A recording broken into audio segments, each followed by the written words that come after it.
好的，好，那大家先记得要点我们的一个录制哈，先点我们这个录制，好，先点这个录制，OK，这样的话呢就方便大家之后如果哪一步忘了，我们就可以看回我们的一个录像，OK，那大家先点录制哈，先点录制，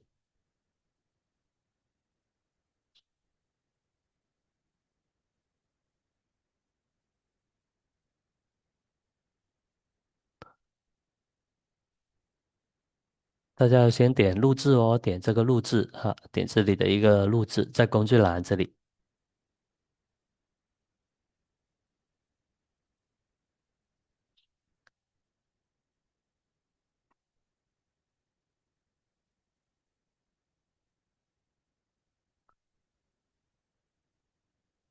好，OK，那点完录制的话呢，我们就继续了。好，那我们下午要学的一个课程的话呢，就是我们呢就是要学一个叫做高级一点的一个灯光编辑的一个技巧啊，灯光编辑。因为呢，我们上午呢有学了一下，说我们里面的灯光我们需要怎么打，然后呢它的参数有什么变化。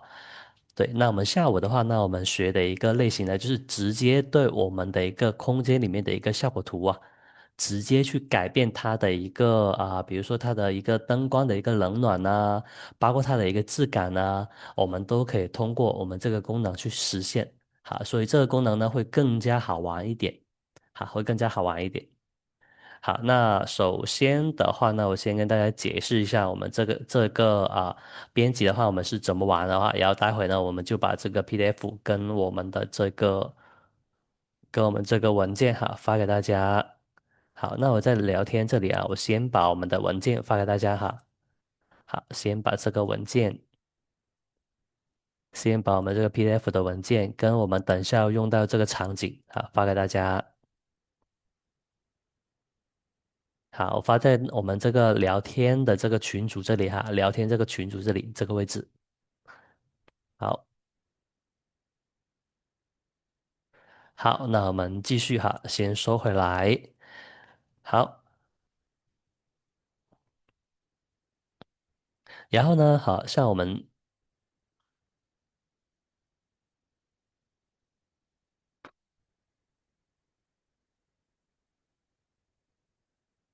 好像我们这一步的话呢，我们是这样子的，因为呢，我们在渲染的时候呢，我们在左边的工具栏这个位置左边的工具栏这个位置呢，我们会有一个叫做实时调光跟实时材质的两个工具。那这两个工具是怎么用的话，那它用完之后会达到一个什么样的效果的话呢？我们呢在这个 PDF 里面呢，我们可以稍微的感受一下。首先呢，我们打开这里的一个开关之后。然后呢，我们去调节的话呢，我们里面打开之后呢，我们呢跑出来的一个效果图呢，在相册这个位置我们呢就能看到我们这个地方呢就会有一个叫做实时编辑的一个功能，对我们的一个效果图，会有一个实时编辑的一个功能。然后呢，我们下一步从这里点进去之后，我们呢里面呢就会得出一个这样的一个界面在这里。在这个界面的话呢，我们可以调整我们这个效果图里面的所有灯光，所有灯光我们都可以去调节。当然呢，我们这个功能的话呢，因为呢它是针对每一张效果图去调节所以呢它就没有那个叫做批量的一个功能，所以呢我们只能一张一张去调节我们想要的那一个效果，要的一个效果。然后呢，在这个地方呢，我有备注了一些翻译，因为呢，在我们英文版里面的话呢，我们这个功能它有一些翻译可能没有很完整，所以呢，我在这个地方呢也相对应的帮大家有备注了一些简单的一些翻译，在这个位置。那我们可以看到呢，我们在这一个页面的话呢，我们可以看到我们会有一个叫做室外光，然后呢太阳光，包括我们的柜体灯光，然后还有我们的顶棚的这个光。顶棚的这个光，因为有时候呢，我们呢用我们的一个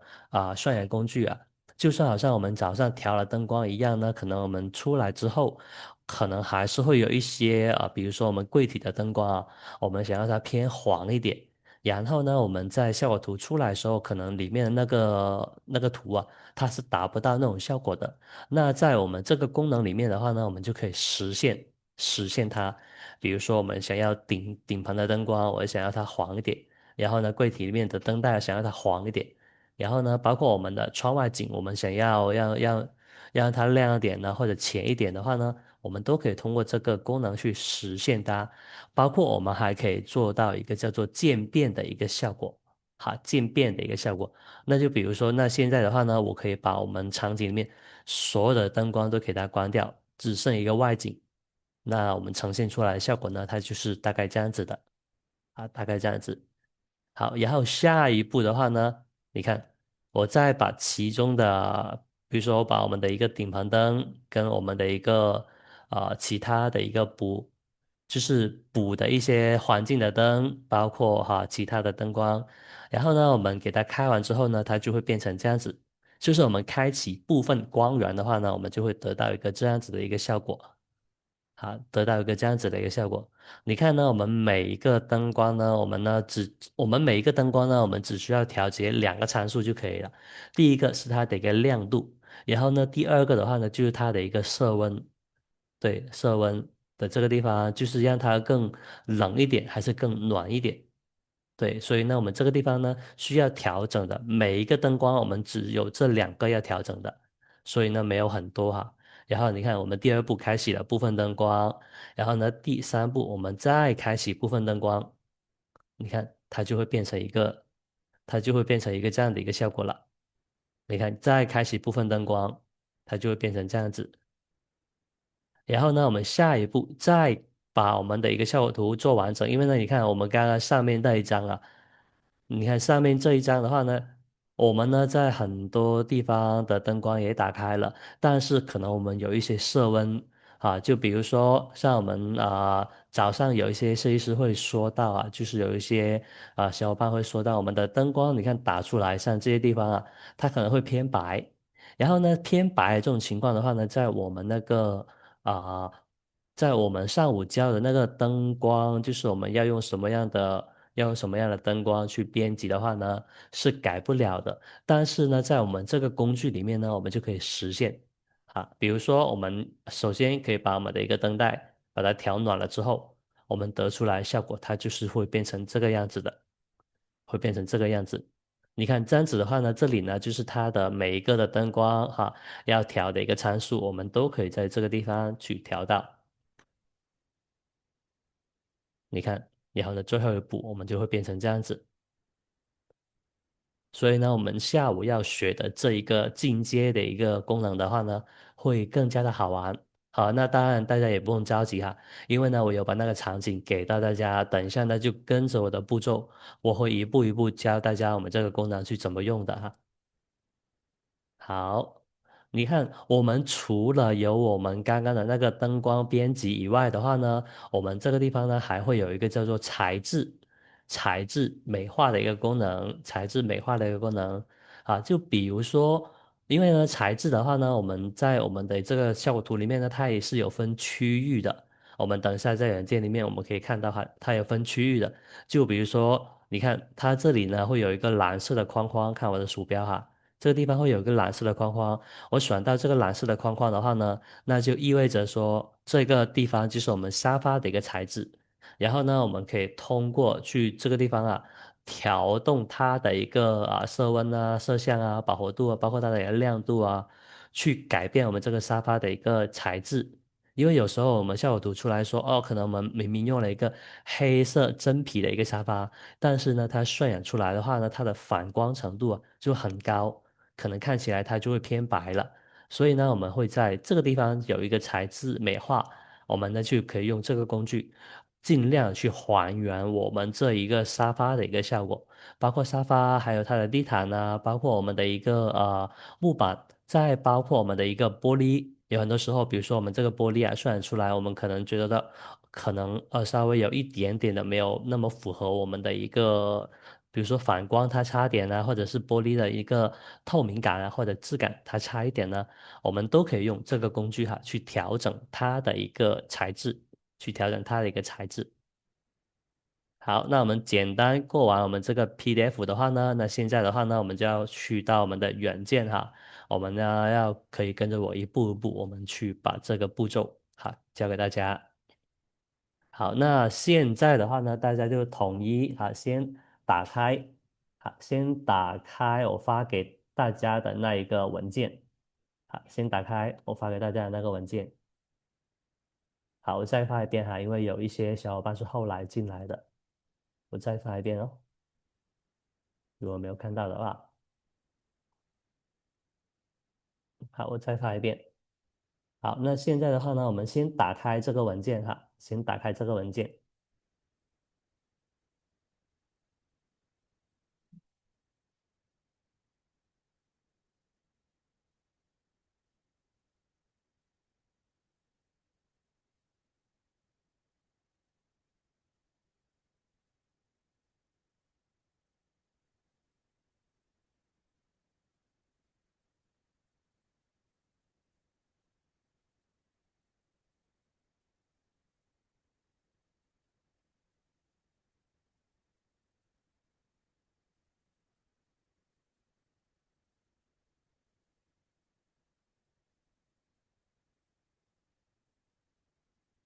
我们先打开我们客厅的这个文件。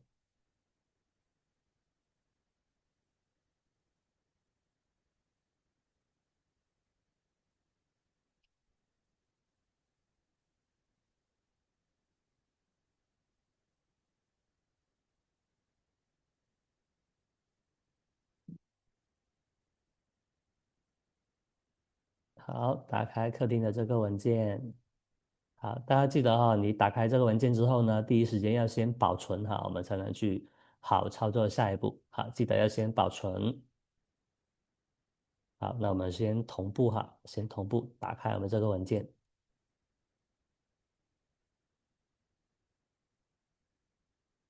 好，先打开这个文件。这个这个文件的话呢，也是我之前设计的一个客户的一个案例。他们家的话呢，就不需要有什么很传统的一个电视柜，就喜欢这种开放式的一个书柜。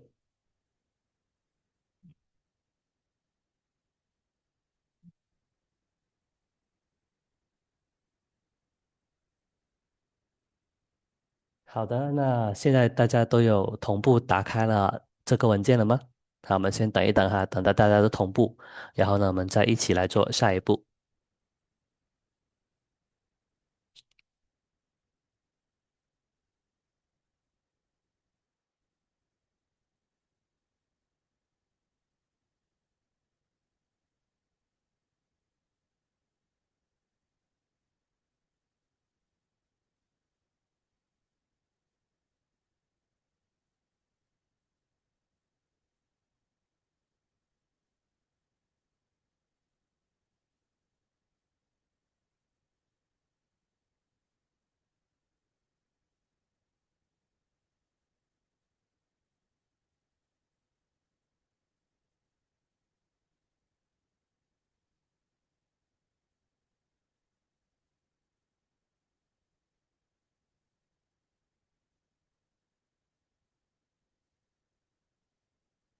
好，大家有同步打开这个文件了吗？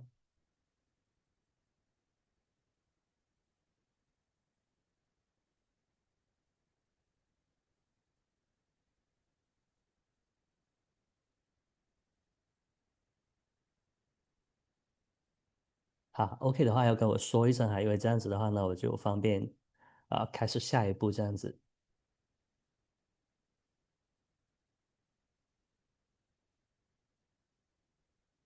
OK，好，那我们就继续。好的，那打开完我们这个文件之后呢，好，我们下一步的话呢，我们还是要点击我们这个渲染的一个工具，在这个地方点击它左边工具栏这里，好，点击我们的一个 rendering，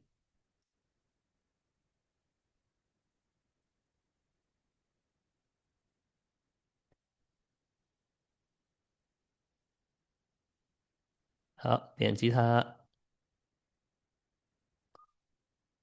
好，好，点击它之后呢，我们就能得到里面的一个这样子的一个效果，好，这样子的一个效果。然后呢，我们会发现它的那个右下角这个地方哦，很多的视觉，你看它会有一个加载失败的这一个字眼哦。那我们以后呢遇到这种情况的话呢，我们就啊、在我们的一个右上角这个地方哈、相机视觉这个地方啊，我们这里呢会有个一键刷新啊，一键刷新，我们就刷新一下就可以了啊，在这个地方会有个一键刷新哈，在相机视觉这个地方会有个叫做一键刷新，好，那我们刷新一下它就可以了，好，刷新一下它，这个地方刷新一下它，好，那我们呢同样的话呢，我们呢只需要取一个视觉就可以了哈，一个视觉就可以了，一个视角就可以了。然后呢，我们统一哈，在相机视角这个地方哦，我们把它拉到最后，就用导数第二个视觉就可以了。导数的第二个视角这个地方哈，视觉就可以了，在这里哈，导数第二个视觉。好，我们先点到这个地方哈，大家保持一致哈，跟我的步骤哈，不着急，慢慢来，跟我的步骤就可以了。好，我们就用导数第二个视觉，OK，好。然后呢，接下来的话呢，我们就要去做我们左边的这一个参数了。左边这个参数，因为呢，这个的话呢，跟我们上午的那个呢，会稍微有点区别哈，稍微有点区别。那如果呢，我们要实现我们刚刚的那个可编辑的一个效果的话呢，我们呢会用光追顺眼哈，会更方便。我们会用光追顺眼，好，光追顺眼这个地方。好，首先第一个呢，我们要选择我们的一个光追顺眼，光追顺眼。好，然后呢，构图比例的话呢，我们还是选16:9。好，然后呢，我们的一个出图的一个精准度的话呢，还是选 4K，还是选择我们的一个 4K。然后灯光模板的话呢，我们就统一选择我们这个油光暖白就可以了，油光暖白就可以了，没关系。因为呢，等下的话呢，我们这个效果的话呢，我们是可以自己去调整的，所以呢，我们就不管它什么模板了哈，哪一个模板我们都可以去调整它的一个灯光。好，那我们就先统一哈，选择我们这个油光暖白就可以了，油光暖白。好，油光暖白。然后呢，我们的下面的那一个窗外景的话呢，我们还选择我们的一个白色，因为这样的话呢，我们看起来会比较好，看起来会更清晰一点。等上我们调整的时候，它会更清晰一点。好，然后呢，好，注意了哈，我们接下来这里的话呢，我们要开两个哈，我们之前没有用过的一个功能。一个的话呢，我们叫做实时调光，在这个位置，它原来是关的哈，我们一定要把它开，把它开了，在这个地方。好，在高级设置的这个地方哈，往下滑，我们这里有个实时调光，我们要打开这个功能。然后呢，它还有一个叫做实时裁制的这个功能，也要把它打开。对，我们要把这两个功能都给它打开。好，这个非常重要哈，先把它打开。如果没有打开的话呢，我们在生成效果图的时候呢，它是没有我们刚刚那个可以编辑的一个按钮的，我们要打开才有的。好，打开它，打开这两个哈，实时调光、实时裁制，把这两个功能打开。好，那打开完之后呢，我们这里呢会有个太阳光，太阳光呢我们也可以把它打开。然后呢，什么参数我们都可以不用管它哈，不用管它，我们只需要看一下我们太阳光照进来那个角度就可以了。太阳光照进来那个角度就可以了。好，然后呢，我们去把太阳光打开之后呢，我们再去到我们的一个 2D，好，2D 去看看我们那个太阳光照进来一个角度，好，照进来一个角度，好，那大概也是斜斜的。那现在的话呢，我就把它偏斜一点，去到这个位置就可以了。好，斜斜的，我们把它照到我们沙发这边的一个位置。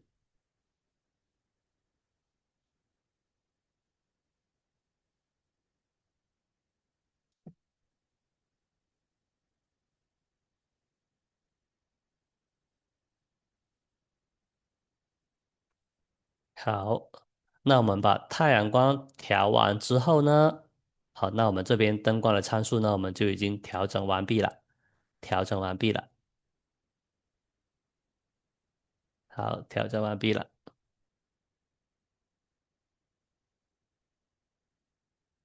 好的，这一步大家都可以了吗？我们刚刚去调整灯光设置的这一步。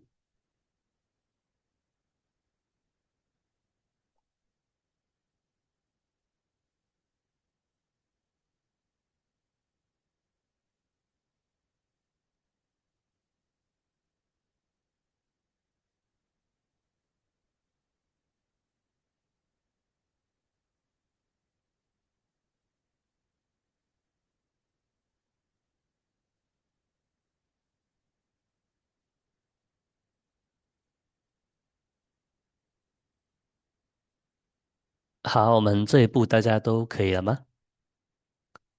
如果我讲的会有比较快的话，你们就跟我说一下哈，应该还好吧，应该没有很快。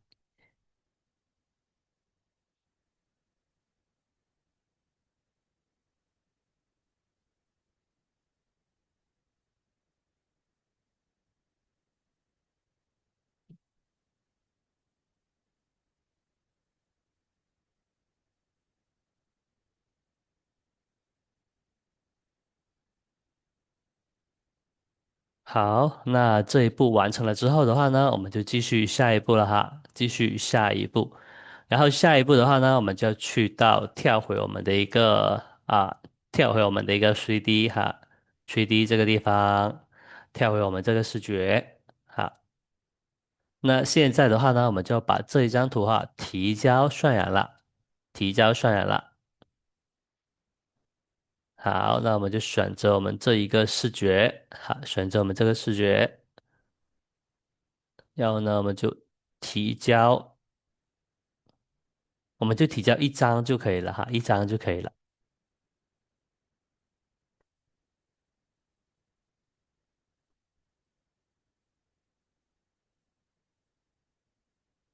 好的，已经有提交成功了，提交成功。然后提交完之后呢，我们就回到我们图册的这个地方，好，回到我们图册的这个地方，好，回到我们图册的这个地方，我们就会看到，你看我们这个图呢就已经有在处理当中，处理当中。然后呢，我们可以看一下哦。如果呢，你看我们早上呢有一些图呢是没有选择那个实时调光的，那我们这个比如说像我这一张啊，在这个地方呢，它就是没有那个调光的那个按钮出来的，因为呢我们没有选择它。那么像有一些图的话呢，我们会有这个选择的这个实时调光，然后呢我们就会在这个地方它就会有这个功能出来，它会有这个功能出来。好，那我们的效果图就已经有出来了，出来了。好，OK，大家的效果图都有出来了吗？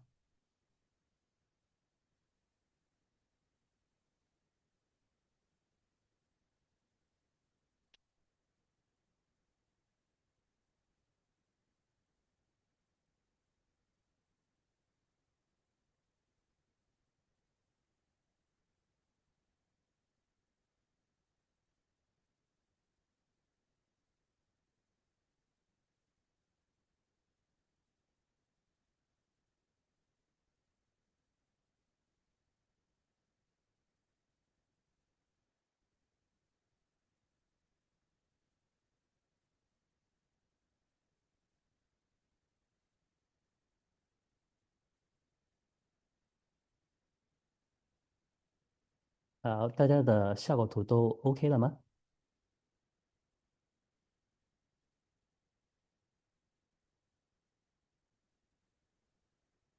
OK，好，那我们就继续下一步了。那我们继续下一步。好，那下一步的话呢，我们就点击我们这个叫做实时编辑的这个功能哈，点击我们这个效果图的这一个功能。好，那我们先点击它。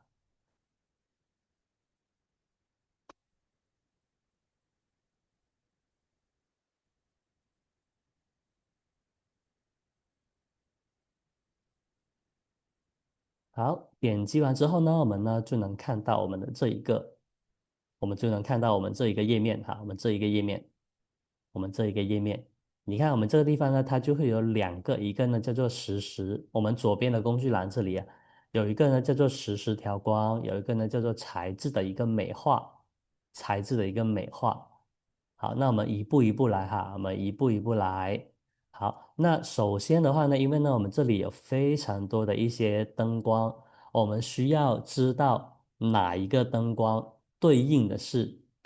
哪一个。对应的是哪一个？你首先我们要知道这一个，好，我们要知道这一个，就每个灯它对应的是我们的这个的哪一块哈，非常重要哦。好，那现在的话呢，我们就可以来这样子哈，我们可以把每一个按钮呢，我们呢怎么测它？我们可以把它关掉，我们可以把它关掉，我们可以把它关掉，然后呢，我们来感受一下它的每一个灯光是对应的我们的里面的哪一块哈，对应我们的图纸里面的哪一块。好，我们可以把它关掉，我们可以做到这一步哈，跟我们 PDF 一样，跟我们 PDF 一样，我们可以把它只关到我们的一个门窗的一个室外景的这一步，好，室外景的这一步。对，这样的话呢，我们就可以感受到我们的这一个，这样的话呢，我们就会感受到我们哪一个灯光对应的是哪一块了。好，那首先的话呢，比如说室外光，好，我们一个一个来哈，不着急哈，跟着我一个个来。这样的话呢，我边跟大家解释的话呢，那你们感受会更清楚。然后呢，这个室外光的一个意思呢，就是我们室外的一个补光。好，这个呢是补光来的，补光来的，有没有看到？就是我们室外的一个补光，哈，这个地方，好，室外的一个补光。然后呢，我们这里的太阳光其实就非常好理解了，太阳光就是我们外面哈，就是我们有选择那个太阳光。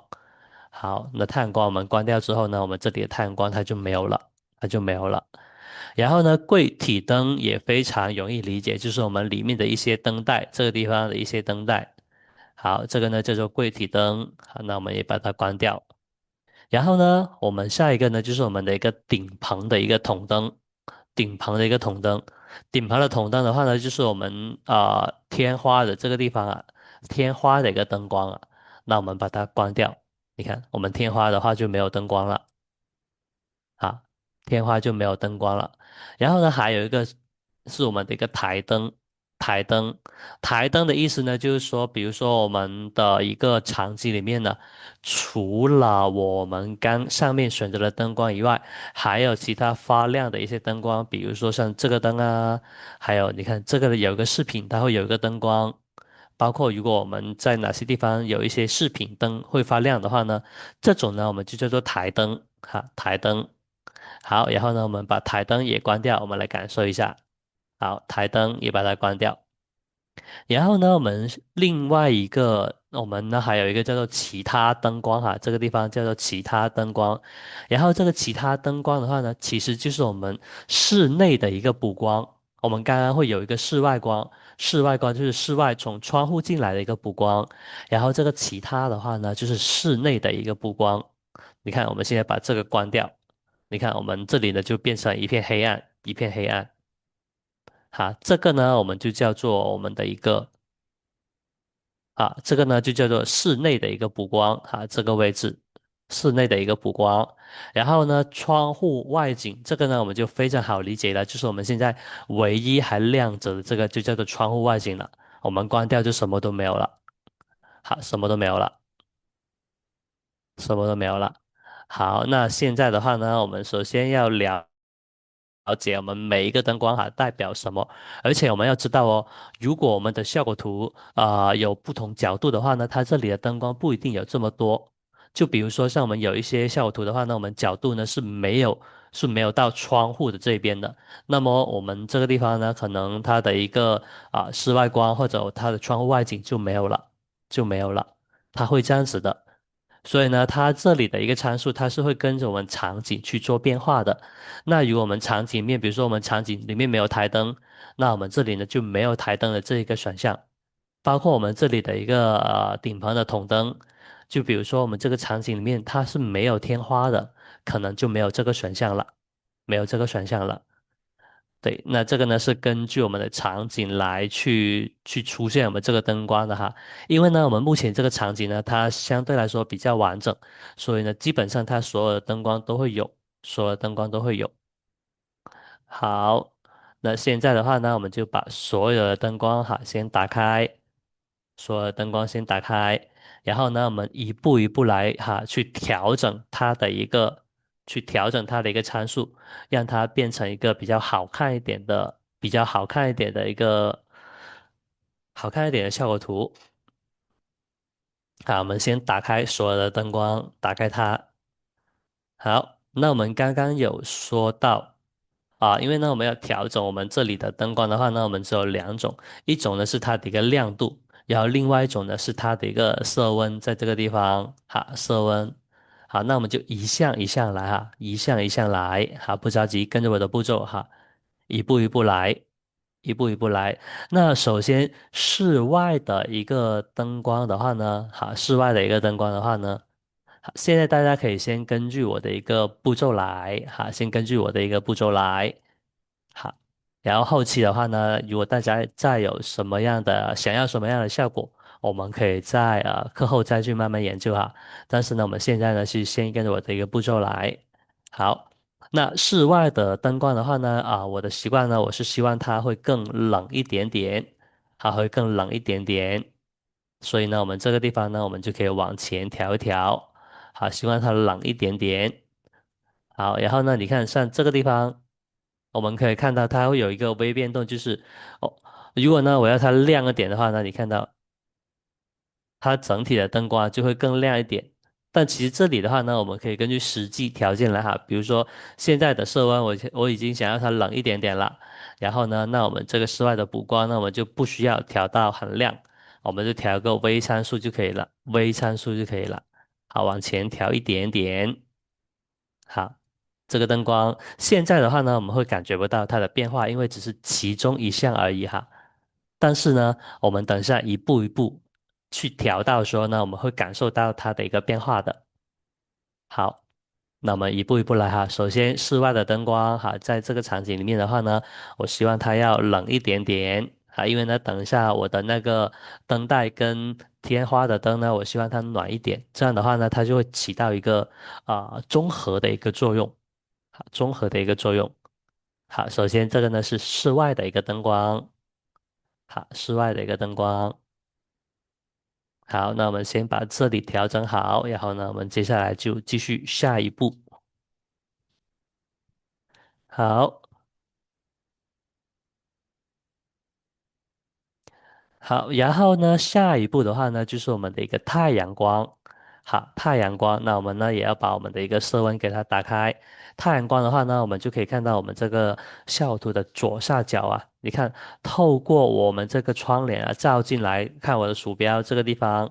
它就是我们的一个太阳光，太阳光了。那太阳光的话呢，我希望它暖一点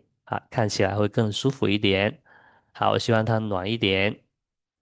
所以呢，我把色温往里面调一点，调高一点，希望它暖一点。然后呢，你看这个亮度哦，有没有看到？你看，如果呢往下拉一点点的话呢，你看这里的感觉会更加的明显，就会更偏暖了。这个地方，暖一点。那同样，我们的亮度也不需要调很多我们就调一个110左右就可以了。好，希望这个暖一点，我们可以感受到我们这个太阳光会暖一点。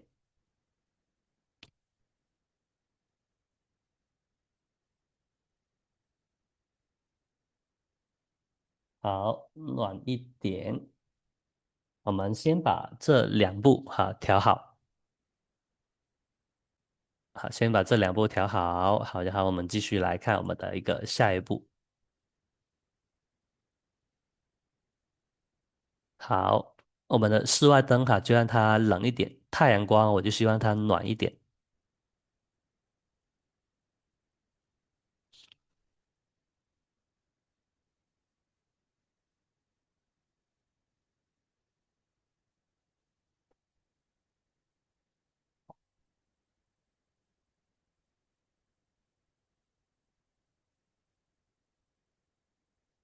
啊，不着急，慢慢来哈，跟着我的步骤就可以了。好，你先不要跳过去。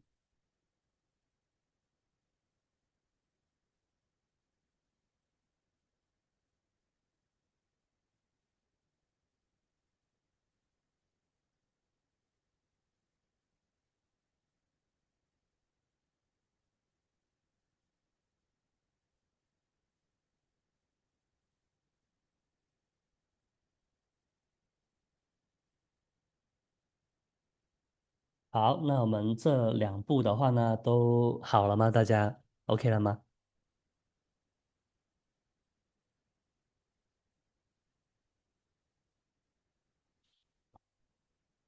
好，那我们就继续下一步了。好，那我们下一步的话呢，我们就到我们这个柜体的灯光哈，柜体里面的灯光。好，好，大家先不用纠结哈，我们现在的鼠标呢，选到我们画面的每一步，我们都会有个框框。那这个框框的作用的话呢，就是我刚刚有跟大家说的，我们呢等一下到最后我们要去调一个材质的哈，所以呢我们不用管这一个框框哦，就是我们鼠标移动到哪一块，我们就会有一个框框。那是因为呢我们选择了一个材质美化哈。OK，那这个呢，我们先不用去纠结它。好，那现在的话呢，我们就要去调整我们这个柜体灯。好，那我们先打开我们的一个色温，打开我们的一个色温。好，那柜体灯的话呢，我是希望它暖一点哈，暖一点，看起来会更舒服一点。所以呢，我会让它去到一个4000这样子。然后呢，亮度的话呢，我们可以看它现在稍微亮一点点。我们可以看到，你看。你看，像我们现在调的这一种效果的话呢，在我们的那个效果图啊，如果让它自己渲染出来的话呢，它是没有办法出来这种效果的。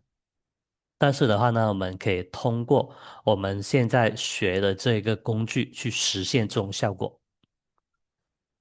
好，那这样子的话呢，这种效果的话呢，就会更真实一点，会更接近我们这个3D Max 啊，或者是我们实际展厅上面的一个灯光，它都会稍微偏暖一点点的。好，那柜体灯我们就先让它暖一点，然后呢，我们的这一个亮度的话呢，我们就稍微调亮一点哈，我们去到一个120。好，那这个呢是我们的柜体灯，柜体灯。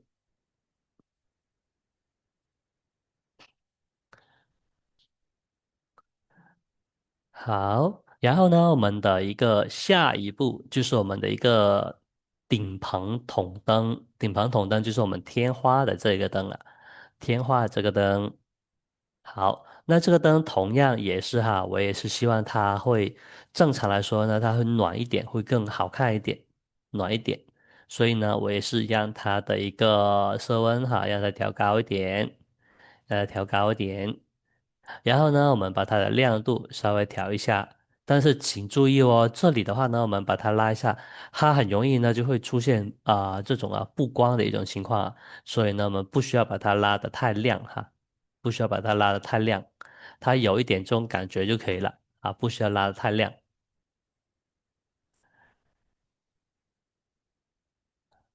好，那这个呢就是顶棚的筒灯顶棚的筒灯跟我们的一个柜体灯。好，那我把那个台灯也先讲完哈，因为台灯的话呢，在我们这个空间里哈，在我们这个空间里，它只有一个，你看它只有一个，就是我们这边呢视频只有一个，那对于我们的场景里面呢，只有单个的一个灯光的话呢，那它对我们整体的感觉影响就不大，所以呢，这个呢，我们就可以不管它了，就不用动这一块啊，台灯就不用动，因为它只是一个小小的饰品在这个地方而已啊，它对我们整体的话影响不是很大。好，那我们现在呢就把我们的一个柜体灯跟我们的顶棚懂灯哈调整好。这两个的话呢，哈，我个人感觉我都希望它会偏暖一点点。好，等一下呢，我们再用我们的一个环境颜色再补一个冷光，然后让它中和一下，这样子。好，那我们先把我们的柜体灯跟顶棚懂灯调好。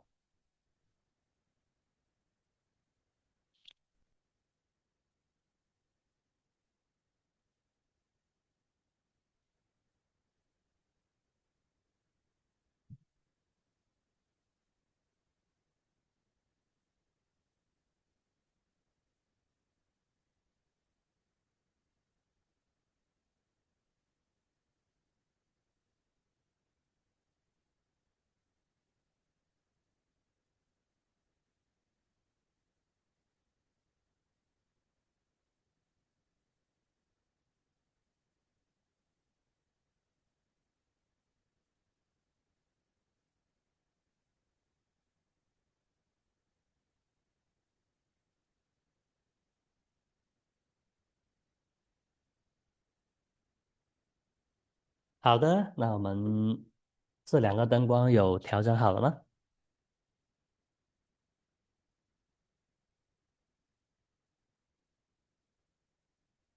有 OK 吗？OK 要跟我说一声哦。啊，这样我会比较方便到下一步，不要那么害羞啊，不然我会很无聊的，好吗？好，OK，好，那我们就继续下一步了。好。好，那我们调整完之后呢，我们接下来的话呢，其实我们只剩下我们叫做室内的一个补光跟窗外的一个景色了哈。窗外的一个景色，我们只剩下这两个了。好，那接下来的话呢，我们就首先我们要去做我们这个叫做其他灯光哈。这个呢，就是我们刚刚叫做室内的一个补光哈，室内的一个补光。因为呢，我刚刚有说到我们的一个灯光啊，它已经有偏暖了，所以呢，我们这个补光的话呢，我们就要它偏冷一点，让它中和一下。所以呢，我们会把这个色温哈调冷一点，调冷一点，调冷一点。然后呢，我们的这一个我们的这一个颜色哦，就是我们的一个补光的一个。这个叫做你看我们这个呃室内的一个补光哦，其实像我们刚刚的，你看，如果呢我们把它冷呢再往高处调的话呢，我们会发现整体的话它就会偏冷了。其实呢，如果我们效果图的话呢，还是稍微暗一点点，还会好看一点。所以其实呢，我们这个补光的话呢，我们可以稍微往后哈拖一点点哈，比如说我们调到一个。你看调到一个八十，好，调到一个八十，调到一个八十，你看它整体看起来呢，就会和谐一点，就会和谐一点，它不会那么亮，它不会那么亮。对，我们的一个色温，好，我们要把它调冷一点，但是呢，我们的一个亮度的话呢，我们要调暗一点，我们要调暗一点，好，我们要调暗一点。好，这个呢就是我们室内的一个补光，哈，室内的一个补光。好，然后呢，我们最后一个的话呢，就是我们的一个门窗的一个外景了，门窗的一个外景。那同样道理也是一样的，同样道理也是一样的哈。我们把色温这里的打开，因为呢，我们外面的话呢，还是会希望它冷一点，冷一点哈，冷一点。OK，那我们就稍微让它冷一点。然后呢，我们的亮度，因为现在的话呢，我们把色温调冷一点以外呢，我们的窗户呢，它会有一个叫做浅蓝色，它会有一个叫做浅蓝色但是在我们这个场景里面呢，我们还是让它稍微亮一点，会好看一点哈，好亮一点又好看一点你看，我们只需要慢慢把它拉成一个稍微有一点点白色哈，不需要太亮，不需要太亮，好，我们慢慢把它拉成有一点点白色就可以了。好，介于白色，然后呢偏一点点浅蓝的这种室外景色的话呢，它会显得灯光会更自然一点，会更自然一点，会更自然一点。好，那现在的话呢，我们就先把这两种灯光哈去调整好。好，一个呢是室内的一个补灯，室内的一个补灯。然后呢，我们室内的补灯的话呢，要把色温往冷调哈去调一点，让它冷一点。然后呢，它的亮度呢，我们要它稍微暗一点哈，暗一点。然后呢，我们的门窗的外景的话呢，我们同样也是哈，色温我们让它稍微冷一点点哈，不需要太冷，冷一点点。然后呢，亮度我们也稍微的提高一点点哈，提高一点点就可以了。好，那我们先把这两个给它调整好。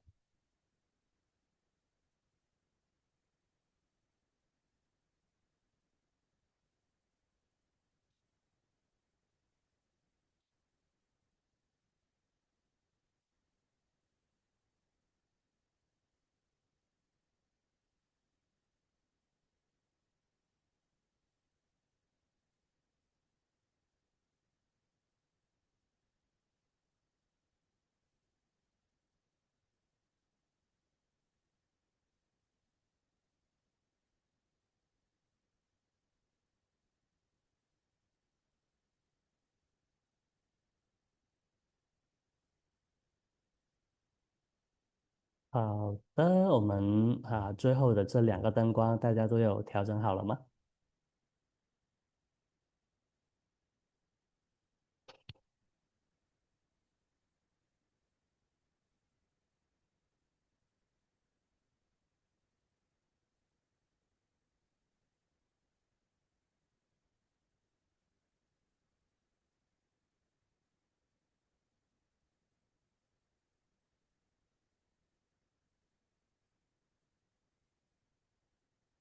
好的，OK，好。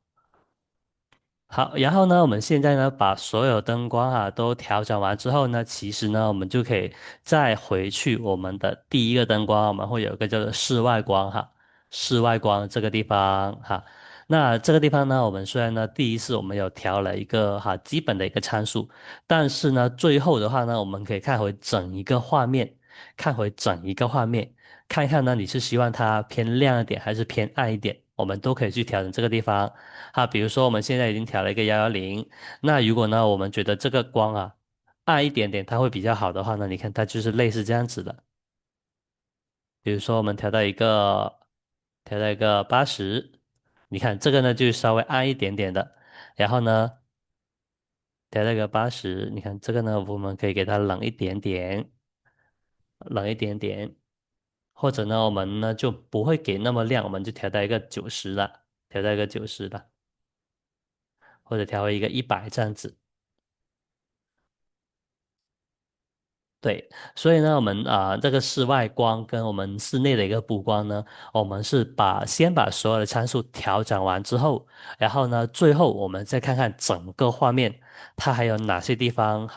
它还有哪些地方，比如说最后调完之后，我会觉得哦，可能整个画面呢我们偏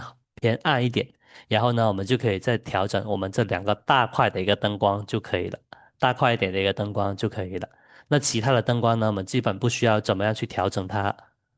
不需要怎么去调整它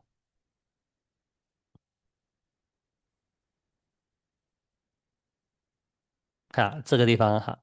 我们想要它亮一点点也行让它暗一点点也行。那按照我们这个画面的话呢，我觉得因为呢，我们刚刚的室内的灯光，包括我们的那个天花已经有点偏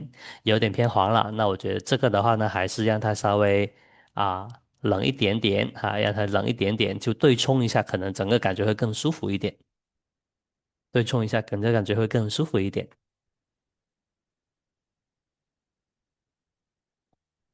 好，那么我们呢？你看，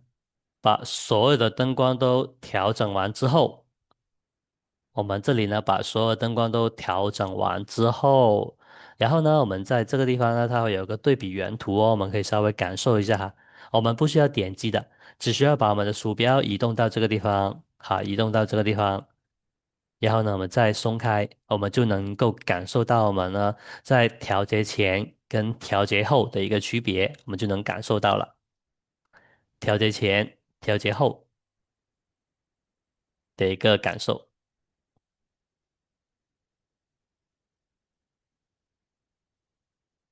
调节前、调节后的一个感受。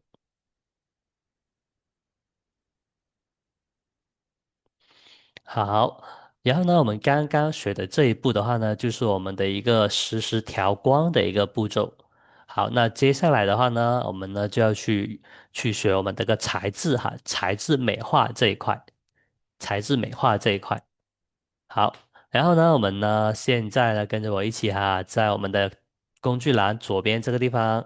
点击我们这个材质美化，好，在这个地方材质美化，好，我们点击它，好，点击它。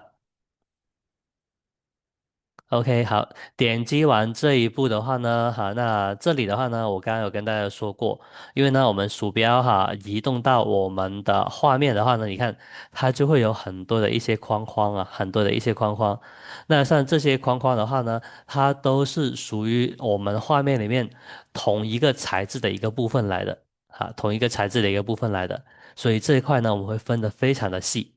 非常的细。比如说我们来做一个，先简单地去做一个，比如说我们的一个沙发，先点击我们的一个沙发，那我们选中之后呢，我们的这一个框框它就会变成蓝色，然后呢，我们在这里调整任何的参数的话呢，它都会是我们蓝色的这一部分的，它会有一个变动而已，其他地方我们不会有变动的，其他地方我们不会有变动的。好，比如说我们先选中我们的一个沙发。好，它现在就变成一个蓝色，就变成一个蓝色，这个框框会变成一个蓝色。好，然后变成蓝色之后呢，我们在这个地方，我们就可以简单的去，比如说，我觉得哦，这个沙发它可能反光啊太严重了，太严重了，那我们呢就可以在这个地方，我们可以看到哦，我们往左调，往后调，我们呢就能看到我们的沙发会有一些，比如说我希望它偏绿一点，然后呢我们就往后调。你看，希望它暖一点，然后呢，我们就上前调这样子，它会有一个这样的一个变化，好，轻微的一个变化，轻微的一个变化。那当然的话呢，我觉得那比如说像我们这个画面的话呢，我觉得哦，可能在摄像这个位置呢，可能我们的沙发在这里呢，我们不需要调整，那我们就把这一块先设定为原来的，设定为零，然后呢，比如说饱和度，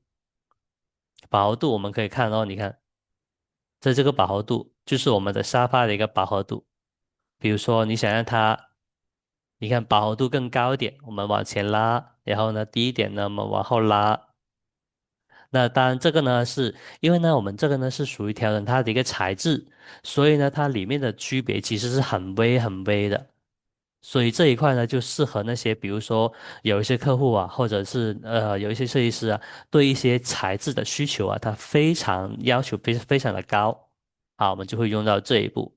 你看这个呢，就是它的一个亮度比如说我们希望它暗一点、黑一点，你看暗一点、黑一点。然后呢，你看我们这个沙发，因为刚刚的反光会比较多嘛，然后呢，我们亮度呢稍微让它往后拉一点，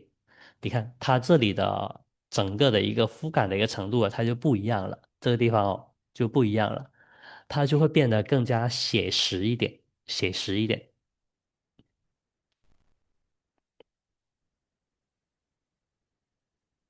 写实一点，这个地方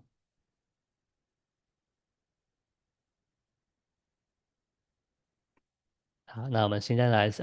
大家先来舔的去感受一下我们这个沙发的一个材质的一个变化先感受一下，浅浅的去感受一下我们这个沙发材质的一个变化。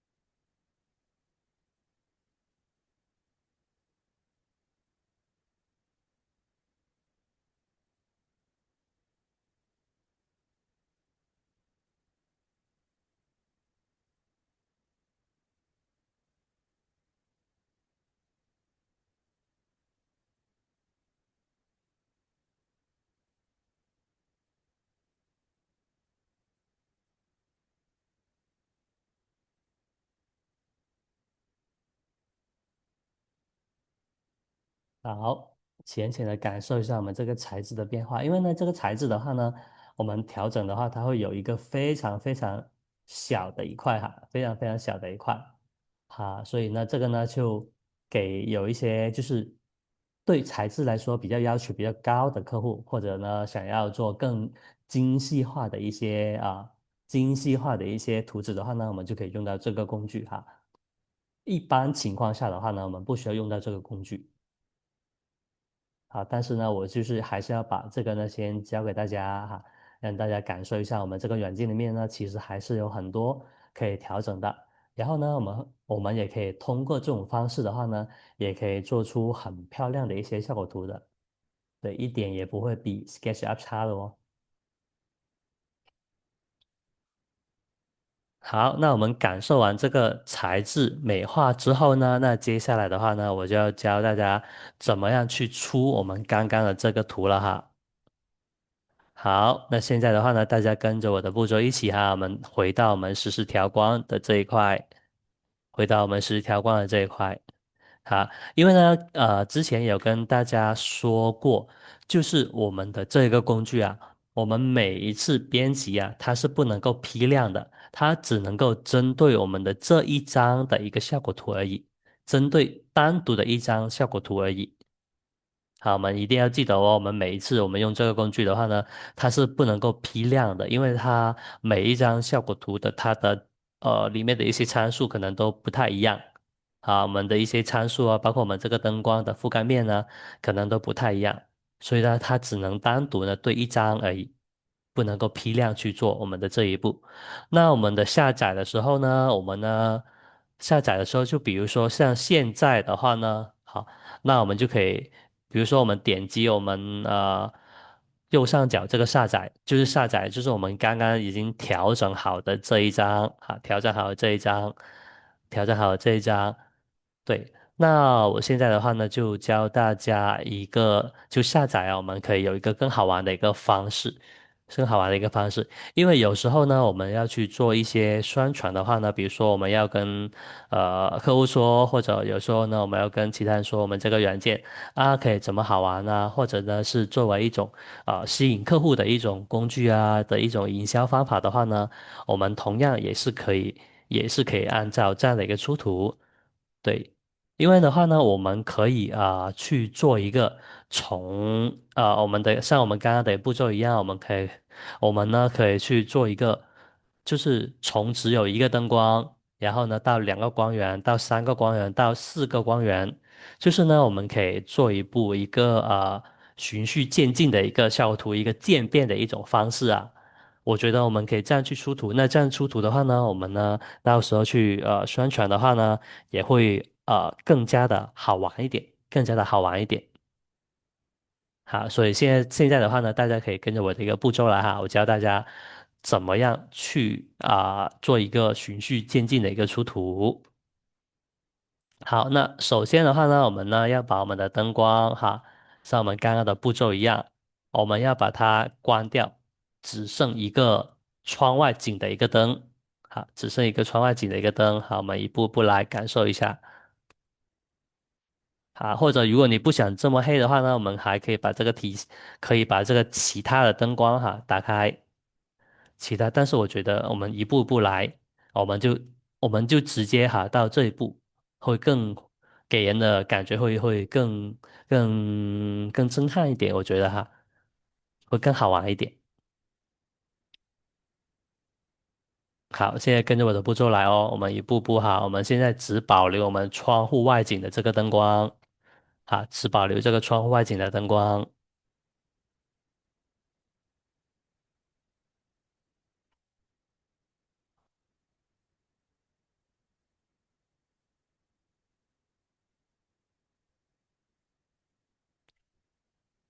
好的，我现在做的这一步，大家都有 OK 了吗？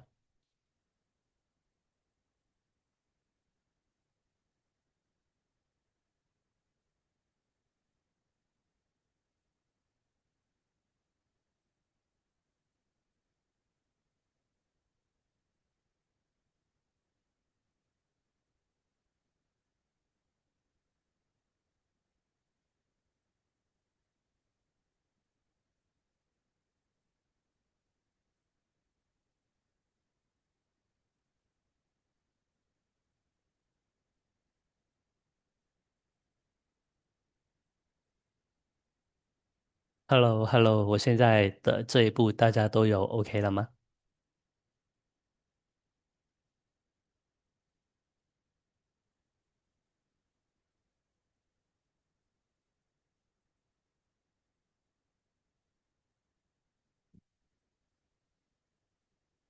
好的，不愿让我一个人啊，一个人在人海里浮沉。OK，好，那我们现在呢，只保留我们这个窗外景，然后呢，我们就可以把每一步哈，每一步我们都按一个下载。好，OK，那第一张图呢，就是我们这里的一张图，我们就按我们这个下载。OK，下载。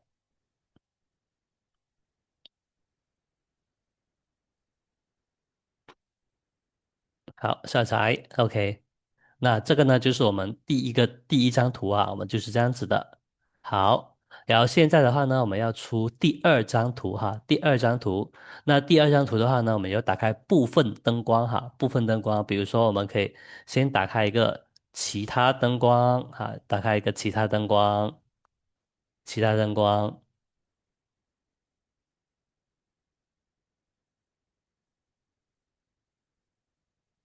好，先打开一个其他灯光。好，然后打开其他灯光，然后再打开我们的一个台灯。好，打开我们上面这个台灯。好，那我们把这一步作为我们的第二张图。啊，把这一步作为我们的第二张图。啊，这种呢，其实就有点像我们天亮的一个感觉了，会有点天亮的那种感觉。对，像我们刚刚的话呢，可能就是我们的一个可能是凌晨啊5、6点啊大概的一个感觉。那现在的话呢，可能就会变成一个7点多的一个感觉。好，OK，它会有个渐变的过程。那现在我们打开其他跟台灯。好，那我们把这一块的话呢，作为我们的第二张图，我们再点下载。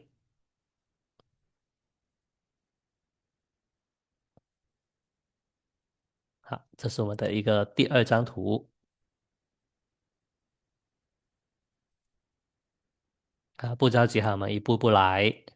好，我们先把第二张图 set 好。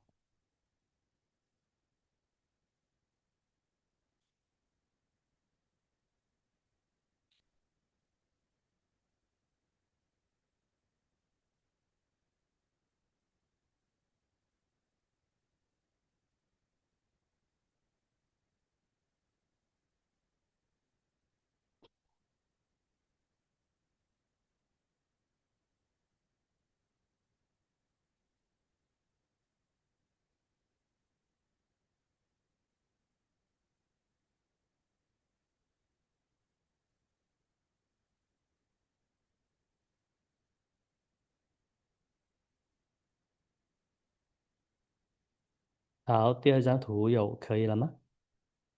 ？OK 了吗，大家？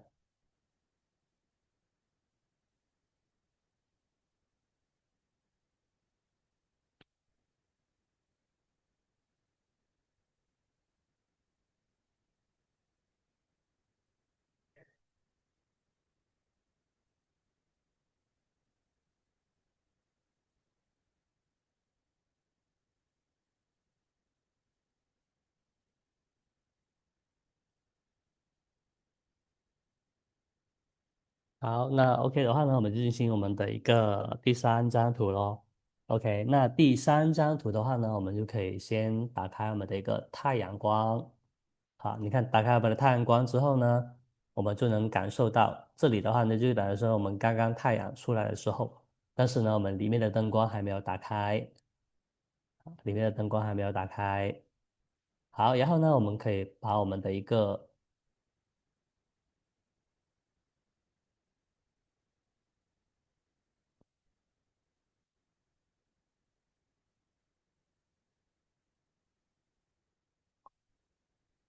好，然后第二张图的话呢，我们可以把我们的太阳光打开，然后呢，把我们的柜体灯光打开。好，把我们的一个太阳光打开，柜体灯光打开，然后呢，这个的话呢，就作为我们的一个第三张图哈，第三张图。好，我们的太阳光跟我们的柜体灯光打开，哈，做我们的第三张图。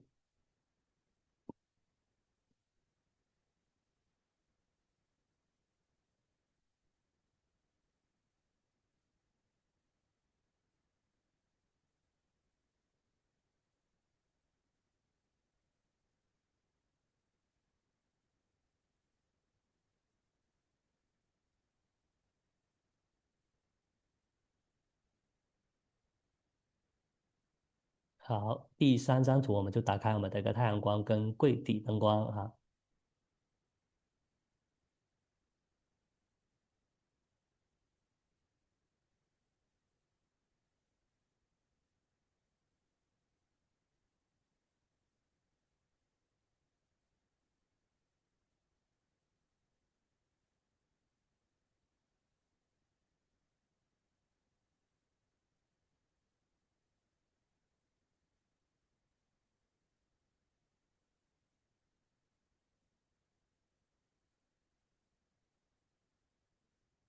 好，我们第三张图有 OK 了吗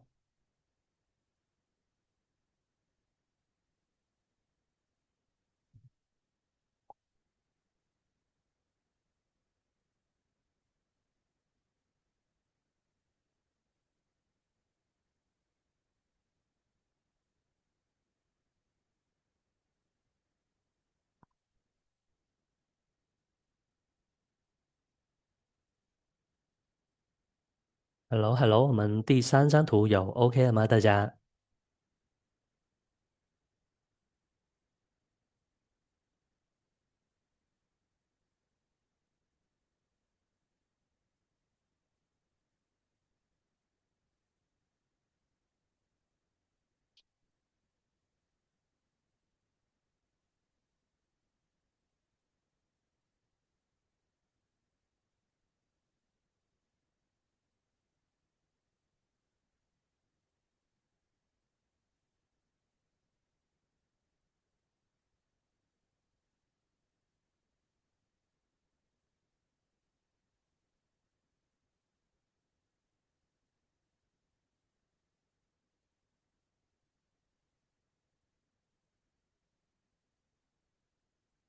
好，那接下来的话呢，就是我们的一个第四张图哈。第四张图，那基本上我们就把所有灯光全部打开就可以了。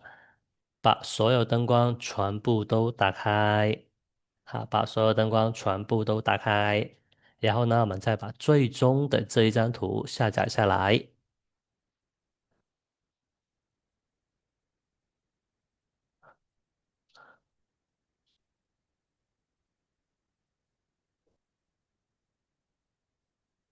好，那这样子的话呢，我们就会有一个效果哈，就是我们刚刚有提到的一个效果，好像它有一个渐变的一个效果。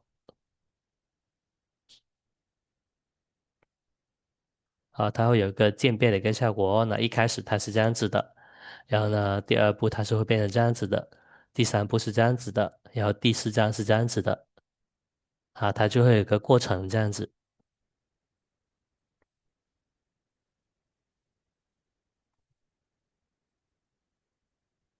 好，我也把我们刚刚调整的那个图发到我们的那个聊天的这个地方，聊天会议这里，让大家感受一下。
好的，然后呢，以上的话呢，就是我们整一个实时灯光编辑的一个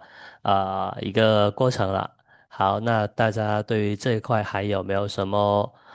疑问或者想问的东西呢？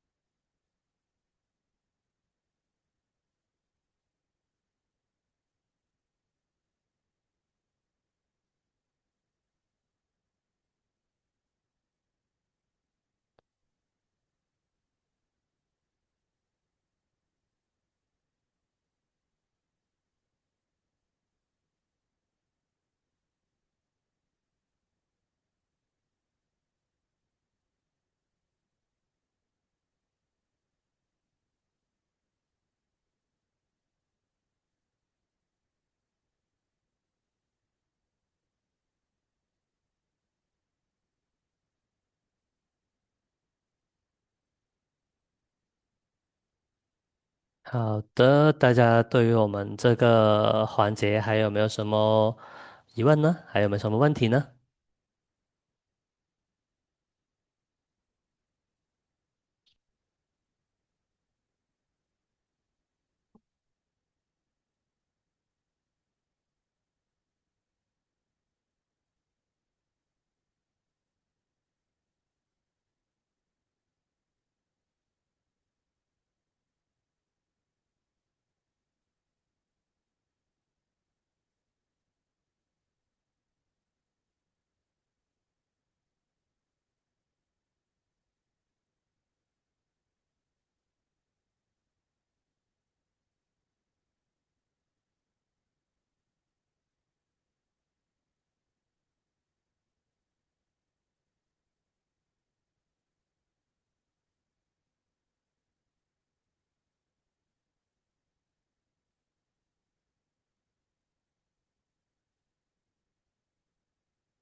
好的，那没有问题的话呢，那基本我们下午的一个课程到这里呢就已经结束了哈，已经结束了。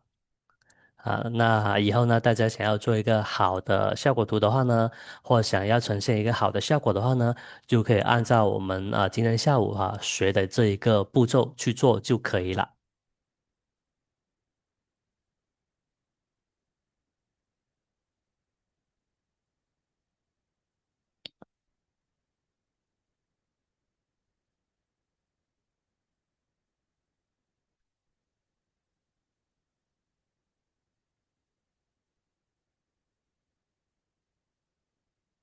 好的，那没有问题的话呢，那我们今天的课程就先到这里啦。然后呢，我们下周的话呢，我们就会讲我们关于门墙一体柜的一些应用跟一些技巧了。好，那没有问题的话，那我们今天先到这里，然后呢，我们下周再见喽。